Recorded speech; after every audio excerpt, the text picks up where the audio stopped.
फर्जी मार्कशीट है इनके पास। किनके पास? निरंजन जी के पास। वो चुनाव लड़ी है, कहाँ से बनी, हाई स्कूल कहाँ से पास किया, कभी परीक्षा में बैठी उसकी कोई फोटो है? 3 बीघा जमीन की 300 बीघा कैसे हो गई? अभी एक डंपर वाला मामला 50 डंपर इनके चल रहे हैं। दोस्तों, तो ये आपने सुना, ये तत्कालीन भारतीय जनता पार्टी के जिला अध्यक्ष हैं मुखलाल पाल, जिन्होंने साफ तौर पर अपने कार्यकाल में फतेहपुर जिले की सांसद रही पूर्व केंद्रीय मंत्री साध्वी निरंजन ज्योति एवं भारतीय जनता पार्टी के पूर्व अध्यक्ष आशीष मिश्रा पर गंभीर आरोप लगाए। साध्वी निरंजन ज्योति के ऊपर लगाए गए आरोपों के बाद जिले की सियासत में उस समय हड़कंप मच गया था। ये पिछले साल का मामला है। गौर से एक बार सुनिए कि आखिर मुखलाल पाल ने किस तरीके से गंभीर आरोप लगाए। ये मामला जब सुर्खियों में चला तो सुर्खियों में चलने के बाद पूरा मामला जन लोकपाल की अदालत में चला, जहां पर पूर्व केंद्रीय मंत्री साध्वी निरंजन ज्योति के विद्वान अधिवक्ता ने हलफनामा दिया। साध्वी जी की तरफ से हलफनामा दिए गए और माननीय अदालत ने उन सभी आरोपों को खारिज कर दिया। तो दोस्तों, खबर को विस्तार से जानने से पहले आप हमारे चैनल को कहां से देख रहे हैं यह भी कमेंट बॉक्स में लिखिएगा, साथ में सब्सक्राइब करिएगा, लाइक करिएगा, इसके साथ साथ शेयर करना न भूलिएगा। दोस्तों, ये बड़ी खबर है। भारतीय जनता पार्टी में स्टार प्रचारक साध्वी निरंजन ज्योति, जो कि फतेहपुर जिले की सांसद रही हैं, मौजूदा समय में भी जिले की राजनीति से सक्रिय हैं और भारतीय जनता पार्टी के तमाम आदिवासी क्षेत्रों में बाकायदे वो प्रचार प्रसार करने जाती हैं, उम्मीदवारों के पक्ष में जनसभा करती हैं, रैली करती हैं। उनके ऊपर तत्कालीन जिला अध्यक्ष मुखलाल पाल ने गंभीर आरोप लगाए थे। गंभीर आरोपों में उन्होंने साफ तौर पर कहा था कि साध्वी निरंजन ज्योति के पास आय से अधिक संपत्ति है और इस संपत्ति की बाकायदा जांच होनी चाहिए। तमाम तरीके के गंभीर आरोप लगाए थे।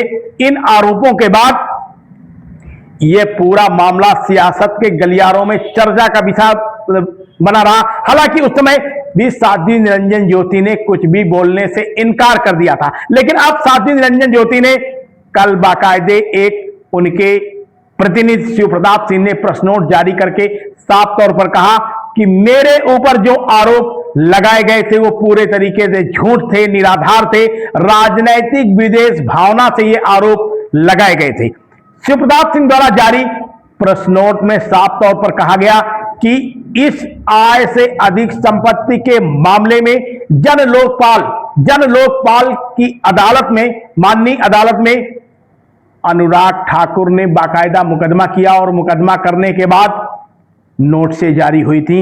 लेकिन इसके बाद जिले की सांसद एवं साध्वी निरंजन ज्योति ने अपने अधिवक्ता जगदीश चंद्र के माध्यम से लगाए गए आरोपों को बाकायदा हलफनामा दिया और हलफनामा देने के बाद जब न्यायालय को सारी बात समझ में आ गई तो उन्होंने पूरे आरोपों को सिरे से खारिज कर दिया। यानी केंद्रीय मंत्री साध्वी निरंजन ज्योति के ऊपर जो आय से अधिक संपत्ति रखने का, अर्जित करने का आरोप लगाया गया था वो पूरे तरीके से बेबुनियाद माना गया और इसके बाद जिले की सियासत में फिर एक बार भूचाल खड़ा हो गया।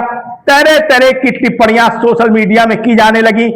किसी ने तो सोशल मीडिया में भूमाफिया कहा तो किसी ने तमाम तरीके से यह भी कहा कि पब्लिक है, सब जानती है। आखिर फतेहपुर जिले की सियासत में इस तरीके की बयानबाजी क्यों हो रही है, किस तरीके से गुटबाजी को बढ़ावा दिया जा रहा है, इस पर तो तमाम सवाल खड़े हो गए हैं। लेकिन अब तत्कालीन जिलाध्यक्ष मुखलाल पाल द्वारा लगाए गए आरोप लगाए गए थे वो भी जन लोकपाल की अदालत में पूरे तरीके से बेबुनियाद साबित हुए।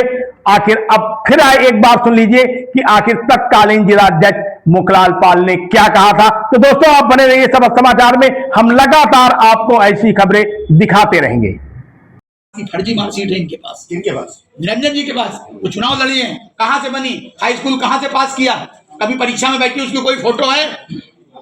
3 बीघा जमीन की 300 बीघा कैसे हो गई?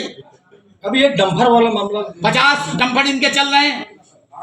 इनका भतीजा है राजेंद्र के खिलाफ, ये सब ये लोग रचना।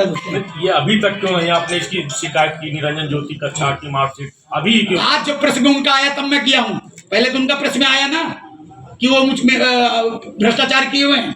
आज आप कह रहे हैं इस बात को। आपने पेपर नहीं पढ़ा क्या?